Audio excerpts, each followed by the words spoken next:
ரௌதத்மார்த்தாதிகம் கர்ம நிகிலம் ஏன சூத்ரிதம் தஸ்மை சமஸ்த வேதார்த்த விதே விகணசே நமக. வக்ரதுண்ட மகாகாயா சூரியகோடி சமப்பிரபா நிர்விக்னம் குருமே தேவா சர்வகாரேஷு சர்வதாம். யோகப்பட்டேன பத்தாங்கம் திரிநேத்திரம் சாந்த விக்கிரகம் தியாயே சமஸ்த தோஷக்னம் வாதாத்மஜம் அகல்மஷம் கிருஷ்ணம் வந்தே ஜெகத்குரு.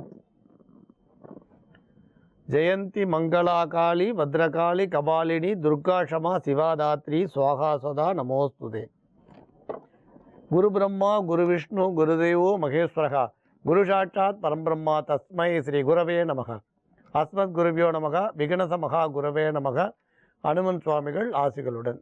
மங்களகரமான துர்மிகி வருடம் ஆவணி மாதம் 28ஆம் தேதி 13/9/2016 செவ்வாய்க்கிழமையான இன்று பல நல்ல ஜோதிட ஆன்மீக விஷயங்களை பேசலாம். இந்த கல்யாணத்துக்காக 10 பொருத்தம் பார்க்கும் பொழுது, அதாவது தின பொருத்தம், கண பொருத்தம், மாகேந்திரம், யோனி பொருத்தம், இதெல்லாம் பார்க்கும் பொழுது இந்த 10 பொருத்தத்தில் என்னென்ன பொருத்தம் இல்லையோ, இப்போ உதாரணம் தின பொருத்தம் இல்லைன்னா என்ன பண்ணலாம் பரிகாரம், கண பொருத்தம் இல்லைன்னா என்ன பரிகாரம் பண்ணலாம், மாகேந்திர பொருத்தம் இல்லைன்னா என்ன பரிகாரம் பண்ணலாம், வரிசையாக சொல்லிட்டு வரோம். அந்த விதத்தில் இன்றைக்கி ராசி பொருத்தம் இல்லைன்னா என்ன பரிகாரம் பண்ணலான்னு சொல்ல போகிறோம்.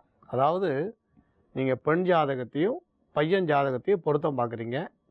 அதில் ஜோதிடர் இந்த பொருத்தம் இல்லை இந்த பொருத்தம் இல்லைன்னு சொல்லும்போது எந்த பொருத்தம் இல்லையோ அதுக்கான பரிகாரத்தை இப்போ சொல்லிட்டு வரோம். அந்த தின பொருத்தம், கண பொருத்தம், மாகேந்திரம் வரிசையில் இன்றைக்கி ராசி பொருத்தம் இல்லைன்னா என்ன பரிகாரம் பண்ணலான்னு சொல்ல போகிறோம். இந்த ராசி பொருத்தம்ன்றது பொதுவாக பார்த்திங்கன்னா 27 நட்சத்திரம். இந்த 27 நட்சத்திரத்தில் ஒரு ராசிக்கும் 9 பாதம்னு எடுத்துக்கலாம். எப்படின்னா அஸ்வினி 4 பாதம், உங்களுக்கு புரியணும்னு சொல்கிறேன், பரணி 4 பாதம், கிருத்திகை 1 பாதம் மேஷ ராசிக்குள்ளே அடங்கும். அதாவது அஸ்வினி 4 பாதம், பரணி 4 பாதம், கிருத்திகை முதல் பாதம். அதே மாதிரி தான் அடுத்து ரிஷப ராசிக்கு போனீங்கன்னா கிருத்திகை 2, 3, 4 பாதம், அடுத்து ரோகிணி 4 பாதம், 8 பாதம், அப்புறம் மிருகசீரிஷம் 1ஆம் பாதம், 2ஆம் பாதம். ஆக ஒரு ராசிக்கும் 9 பாதம் வரும். இப்போ நீங்கள் மேஷ ராசி பொண்ணு, இப்போ ரிஷப ராசி பையன்னும் பொழுது ராசிக்கு 2ஆவதாக வருது. இப்போ என்ன சொல்லுவான்னா மேஷ ராசிக்கு ரிஷப ராசி பையன் ராசி 2ஆக வருது, ராசி பொருத்தம் இல்லை இப்படி சொல்லுவாள். இப்போ இந்த ராசி பொருத்தம் இல்லை, நீங்கள் அதெல்லாம் புரட்ட வேண்டாம். ராசி பொருத்தம் இல்லைன்னு ஜோதிடர் சொல்லிட்டாரு வச்சுக்கோங்க. பையனுக்கும் பொண்ணுக்கும் ராசி பொருத்தம் இல்லைன்னா எப்படி கல்யாணம் பண்ணலாம், இதுக்கு தான் இப்போ நம்ம இன்றைக்கி தீர்வு சொல்கிறோம். அதுக்கு என்ன விதமான பரிகாரம் பண்ணலான்னு சொல்கிறோம். பொதுவாக ஒரு விஷயம் என்னென்னா, ராசி பொருத்தம் இல்லாத குடும்பத்தில் நீங்கள் திருமணத்தை செய்யும்பொழுது சகோதரனோ சகோதரியோ பகையாக இருந்தால் அந்த பகை மறந்து உறவு பாராட்டினா அதுவே ஒரு நல்ல பரிகாரம் அப்படின்னு சொல்லுவோம். இதை தவிர ஒரு எளிய பரிகாரம்னு ஒன்று உண்டு. இது சுலபமான பரிகாரம் தான். எட்டி மரத்தை புதன்கிழமை அன்னைக்கு அல்லது இந்த பெண்ணோ ஆணோ பிறந்த கிழமை அன்னைக்கு கோயில்லையோ நந்தவனத்துலேயோ தோட்டத்துலேயோ பொது இடத்துலையோ நடணும். அப்புறம் நட்ட பிறகு அதுக்கு பயிர் ஊற வச்சு 9 பிடி ஜலம் விட்டு அந்த பயிரை ஊற வச்ச பயிரோட ஜலத்தை எட்டி மரத்துக்கு விட்டுட்டு பயிரை பசுமாட்டுக்கு கொடுத்துடலாம். கன்னி ராசிக்கு இது ஒரு மகிழ்ச்சியான நாள். ராசியிலே 2 சுப கிரகங்கள் ஒன்றாக இணைந்து குருவும் சுக்கிரனும் 7ஆம் இடத்தை சுப பார்வையாக பார்த்து கொண்டிருக்கின்ற காரணத்தினால் திருமணம் நடக்கும். திருமணம் ஆகாதவர்களுக்கு திருமணம் நடக்கும். திருமணம் ஆன தம்பதியர் பிரிந்திருந்தால் மீண்டும் ஒன்றாக இணைந்து விடுவார்கள். ஏதேனும் ஒரு காரணத்தினால் நீங்கள் பிரிக்கப்பட்டிருந்தால் இப்பொழுது மீண்டும் இணைந்து விடுவீர்கள். பாவங்களிலே மிக கொடூரமான பாவம் எதுனா தம்பதிகளை பிரித்து வைப்பது. கணவன் மனைவியை பிரித்து வச்சிடறாங்க. இப்போல்லாம் நிறைய பேர் கல்யாணம் பண்ணி கொடுத்துட்டு உடனே பிரிச்சிடுறாங்க. அது என்ன, what do they gain out of it தெரியல. கல்யாணம் பண்ணி வைக்கிறாங்க பையனுக்கு, அப்புறம் பையனும் மருமகளும் சந்தோஷமாக இருக்கிறத பார்த்தோன்னே அவங்களுக்கு பிடிக்கல, பிரித்து வச்சிடுறாங்க. என்னை மீறி நீ எப்படி என் பிள்ளைகிட்ட பேசுகிறேன்னு பார்க்குறேன்டி அப்படின்னு மருமகளுக்கு சேலஞ்ச் விடுறது. இல்லை இந்த சீரியல் பார்த்து கெட்டு போயிடுதுங்க ஜனங்க. பழி வாங்கிறது, தேவையில்லாத ஈகோ ஃபேமிலிக்குள்ள.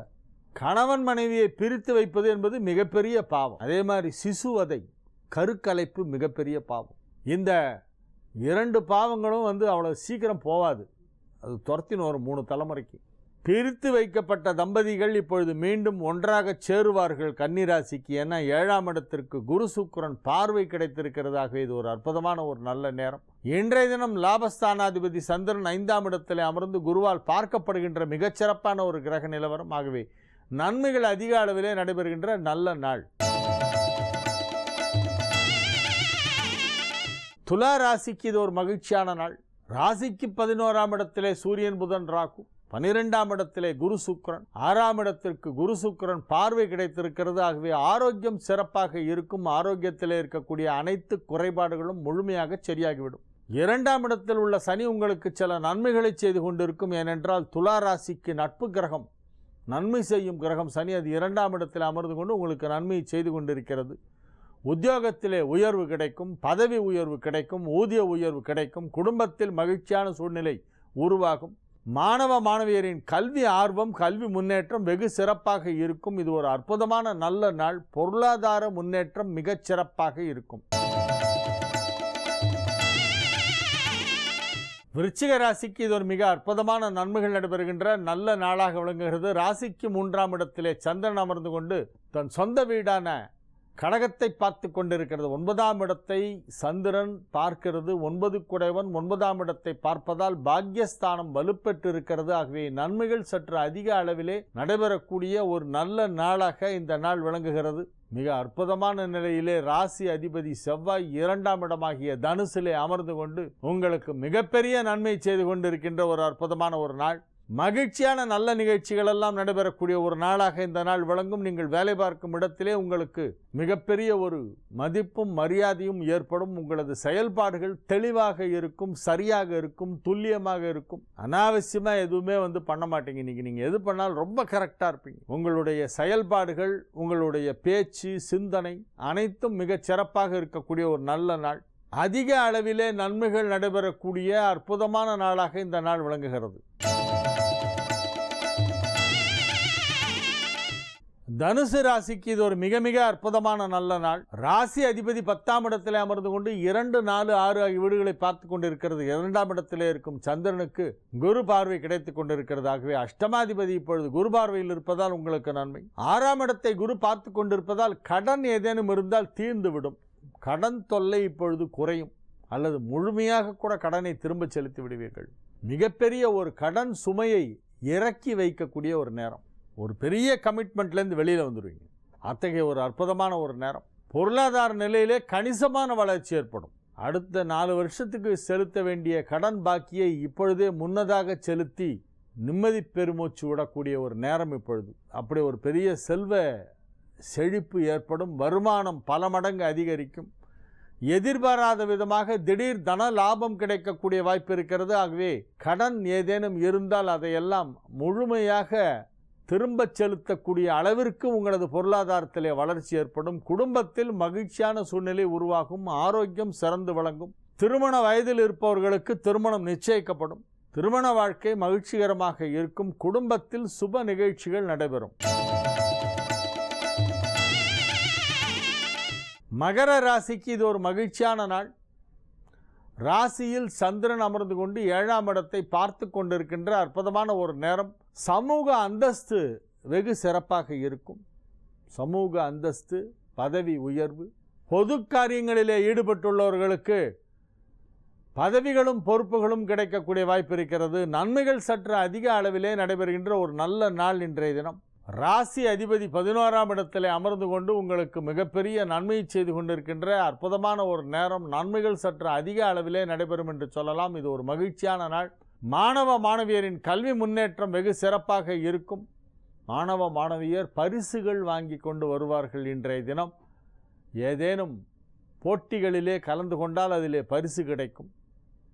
படிப்பை தவிர மற்ற ஏதேனும் போட்டிகளிலே கலந்து கொண்டால் அவற்றிலெல்லாம் பரிசு பெறக்கூடிய வாய்ப்பு இருக்கிறது. பரிசுகள், பாராட்டுகள், சான்றிதழ்கள், கோப்பைகள், கேடயங்கள் போன்ற அனைத்தும் உங்களுக்கு கிடைக்கும். இது ஒரு நல்ல நாள், மகிழ்ச்சியான நாள். வேலை பார்க்கும் இடத்திலே உங்களுக்கு மிகப்பெரிய ஒரு ஆதரவு கிடைக்கும்.